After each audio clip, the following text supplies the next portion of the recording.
नमस्कार दर्शकों, YouTube के मेरे चैनल में आप सबका स्वागत है। आज मैं आपके लिए लेके आई हूँ कर्क राशि का जून 2020 का राशिफल। मेरा ये राशिफल आपकी चंद्र राशि पर आधारित है।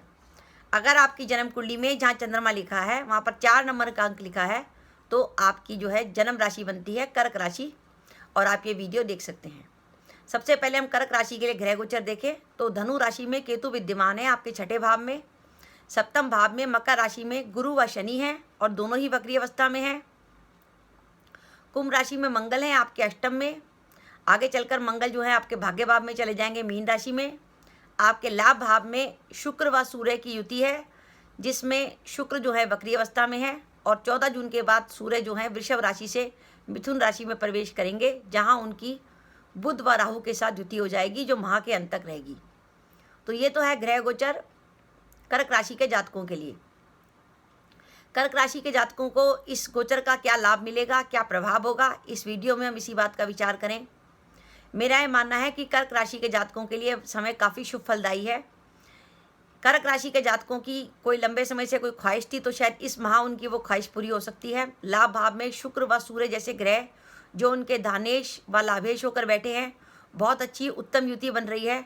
तो अगर आपकी कोई लंबे समय से कोई पुरानी ख्वाहिश थी, वो आपकी ख्वाहिश जो है जून के माह में पूरी हो सकती है। अब हम बात करें काम के हिसाब से तो सबसे पहले देखें जॉब के लिए। जॉब के लिए एक बेहतरीन समय है। काम में आपको बहुत मन लगेगा, कार्यस्थल पर आपके काम की सराहना होगी, उच्च अधिकारियों से आपके संबंध अच्छे बनेंगे। उसका रीज़न है कि आपके जो भाग्येश हैं, भाग्येश गुरु की जो है आपके धनेश व लाभेश शुक्र व सूर्य पर दृष्टि है, और आपके दशमेश मंगल भी शुक्र व सूर्य पर दृष्टि दे रहे हैं, इसलिए काम के लिए एक समय बहुत उत्तम बन के आया है। अगर आपके पास जॉब नहीं है, आप कर्क राशि के जातक हैं और आपकी कुंडली में गुरु की, चंद्र की, मंगल की, सूर्य की या शुक्र की दशा या अंतर्दशा चल रही है, तो इस गोचर में ये समय है कि 14 जून तक आपको जॉब मिल सकती है।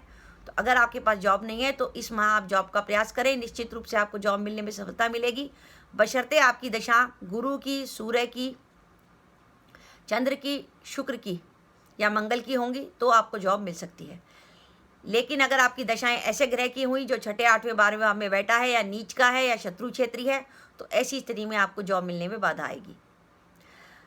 सरकारी नौकरी में जो है उनके लिए 14 जून तक का समय काफ़ी शुभ फलदायी है। आपके ऑफिस में आपको वर्क रिकग्निशन मिलेगी, आपके काम की आपके उच्च अधिकारी सराहना करेंगे, लेकिन 14 जून के बाद विशेष रूप से सतर्क रहिएगा, क्योंकि सरकार का जो कारक सूर्य है वो 12वें घर में चला जाएगा, जिसके कारण ऑफिस में कोई आपके लिए नेगेटिव पोजीशन बन सकती है।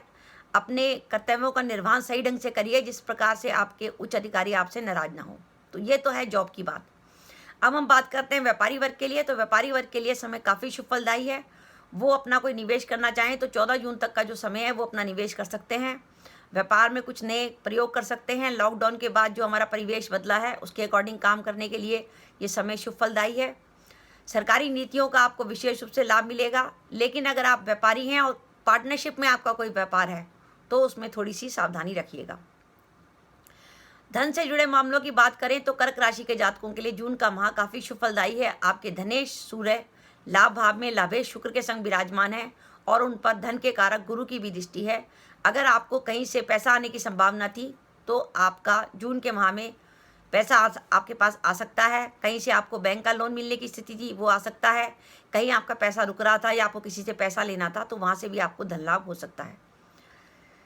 अब हम बात करते हैं कोर्ट केसेस के लिए। अगर आपका जून के माह में कोई कोर्ट केस की डेट आती है तो 14 जून तक का समय काफ़ी शुभ फलदायी है, लेकिन ओवरऑल समय काफ़ी अच्छा है। लेकिन उसमें 14 जून तक आपका समय ऐसा है कि अगर आपका कुछ कोर्ट केस के कोई डिसीजन वगैरह भी होता है तो निश्चित रूप से वो आपके फेवर में जाएगा और आपको उसका लाभ होगा। अब हम बात करते हैं कर्क राशि के जातकों की दाम्पत्य जीवन को लेकर। कर्क राशि के जातक काफ़ी लंबे समय से दाम्पत्य जीवन की किसी न किसी प्रकार की प्रॉब्लम से चल रहे हैं, क्योंकि बीच में जब राहु केतु कर्क और मकर में रहे थे तब भी उनको दाम्पत्य जीवन में प्रॉब्लम थी, और राहु और केतु के कर्क मकर में रहने के साथ ही उनके सप्तमेश शनि 6ठे भाव में चल रहे थे। और अब भी वर्तमान में जो स्थिति है वो खास शुभ फलदायी नहीं है, क्योंकि अब उनके जो सप्तम भाव में उनके षष्ठेश गुरु वाष्ट में शनि का गोचर हो रहा है। तो अभी भी आपको दाम्पत्य जीवन में थोड़ा सा सामंजस्य बना के चलना चाहिए।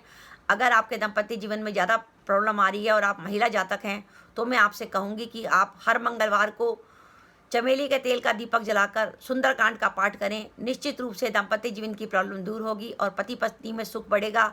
घर में किसी प्रकार का कोई वास्तु दोष है तो वह दोष भी दूर होगा। इसलिए अपने दाम्पत्य जीवन को बचाने की कोशिश करिए और हो सके तो हर बृहस्पतिवार को गाय को भीगी हुई चने की दाल और गुड़ जरूर खिलाइए हर बृहस्पतिवार को, तो दाम्पत्य जीवन आपका सुखी रहेगा।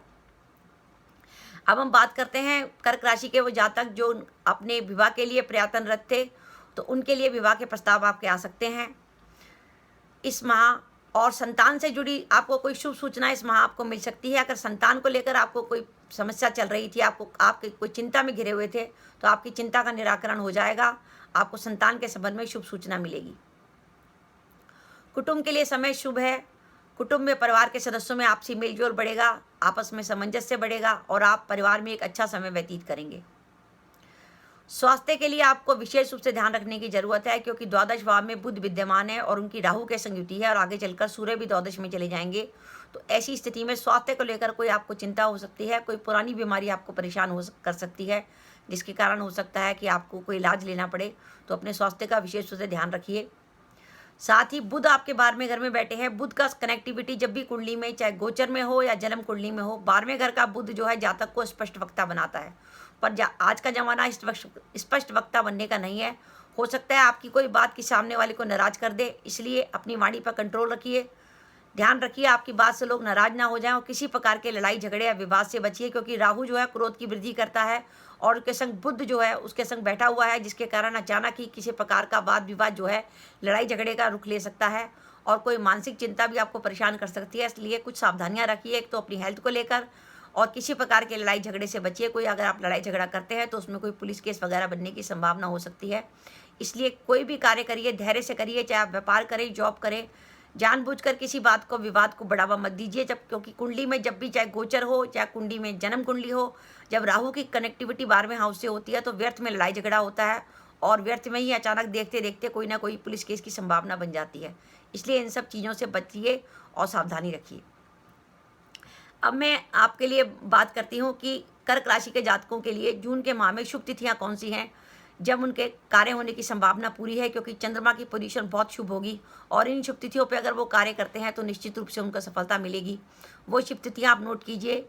1 व 7 जून, 8 व 9 जून, 10 व 16 जून, 17 व 18 जून, 19 व 20 जून, 23 व 24 जून, 28 व 29 जून वो शुभ तिथियाँ हैं। अगर इन तिथियों में आप कोई काम करते हैं, कहीं इंटरव्यू देने जाते हैं, कोई एग्रीमेंट करते हैं, कोई सौदा करते हैं, किसी से मुलाकात करते हैं, तो निश्चित रूप से आपको सफलता मिलेगी। अब मैं आपको अशुभ तिथियाँ बता रही हूँ जब आपका चंद्रमा 4था, 8वां, 12वां होगा, यानी चंद्रमा जब आपका तुला का, कुंभ का या मिथुन का होगा। ऐसी स्थिति में कोशिश करें कि जब भी आपका चंद्रमा तुला का, कुंभ का या मिथुन का हो, उस दिन किसी महत्वपूर्ण कार्य का विचार ना करें, क्योंकि चंद्रमा जब नेगेटिव होता है तो हमारे डिसीजन गलत हो जाते हैं और डिसीजन गलत होने से हमारा काम सही ढंग से नहीं हो पा जाता। इसलिए उन शुभ तिथियों को नोट कीजिए। 2 व 3 जून, 4 व 11 जून, 12 व 13 जून, 21 व 22 जून व 30 जून। तो दर्शकों, ये था कर्क राशि के जातकों के लिए एक बेहतरीन समय, काम के लिए एक बेहतरीन समय है। और जहाँ एक तरफ दाम्पत्य सुख के लिए थोड़ा सावधानी रखने की जरूरत है, वहीं प्रेम संबंधों के लिए समय बड़ा उत्तम है, क्योंकि प्रेम का कारक शुक्र की दृष्टि पंचम भाव में होने के कारण प्रेम संबंधों के लिए समय काफ़ी अच्छा है। आपकी अंडरस्टैंडिंग बढ़ेगी। एक तरफ प्रेम संबंध के लिए समय अच्छा है, विवाह के प्रस्ताव आ सकते हैं, कुटुंब के लिए सुख भी अच्छा है। तो अगर देखा जाए तो गोचर में 75% पॉजिटिविटी आपके लिए है। कुछ इक्का दुक्का जो 25% गोचर है वही आपके लिए नेगेटिव है। तो अपनी हेल्थ का ध्यान रखिए, व्यर्थ के लड़ाई झगड़े से बचिए। और आपको जॉब मिलने की तो संभावना है, लेकिन इस माह आप जॉब बदलने का विचार ना करें। जॉब बदलने का विचार ना करने के लिए मैं इसलिए कह रही हूँ क्योंकि आपका दशमेश जो है वो अष्टम में जाएगा, तो निश्चित रूप से आपका विचार आएगा कि मैं इस जॉब को बदल लूँ। लेकिन गुरु व शनि दोनों वक्री हैं और दोनों आपके दशम से दशम में विद्यमान है। तो मैं आपको सलाह दूंगी कि वर्तमान जॉब को कंटिन्यू रखिए। जॉब बदलने का विचार कर्क राशि के जातक जून के माह में ना करें, क्योंकि जब गुरु व शनि जैसे बड़े ग्रह वक्री होते हैं तो उस समय कयास लगाना मुश्किल होता है कि ये क्या फल आपको देंगे। साथ ही बुध भी वक्री है, क्योंकि बुध जब वक्री होता है तो कोशिश करनी चाहिए कि हम जिस काम को करें उसी काम को करते रहें, उसमें कोई नया परिवर्तन लाने की ना सोचें। इसलिए अगर आपके पास जॉब नहीं है तभी आप जॉब की तरफ जाइए, लेकिन अगर आप वर्तमान में जॉब कर रहे हैं तो उसी जॉब को सही ढंग से करने की कोशिश करिए। और जॉब को बदलने का अभी समय उपयुक्त नहीं है। जब गुरु व शनि जैसे ग्रहों का वक्रत्व खत्म हो जाएगा और उनकी शुभता में वृद्धि हो जाएगी, तब आप सही दशा और सही गोचर आने पर अपनी जॉब बदलने का डिसीजन ले सकते हैं। तो दर्शकों, आपको मेरा कर्क राशि का राशिफल कैसा लगा नीचे कमेंट बॉक्स में कमेंट करके बताइएगा। इसके साथ ही दर्शकों, अपना वीडियो समाप्त करने से पहले मेरी आप सबसे प्रार्थना है कि अगर आपने मेरा चैनल अभी तक सब्सक्राइब नहीं किया तो कृपया मेरा चैनल सब्सक्राइब कर दें, साथ ही बेल आइकन को भी दबा दें, जिससे जब भी मैं अपने वीडियो अपलोड करूँ उसके नोटिफिकेशन आपको मिल जाए और आप मेरा वीडियो देख सकें। इसके साथ ही नमस्कार दर्शकों, जय माता दी।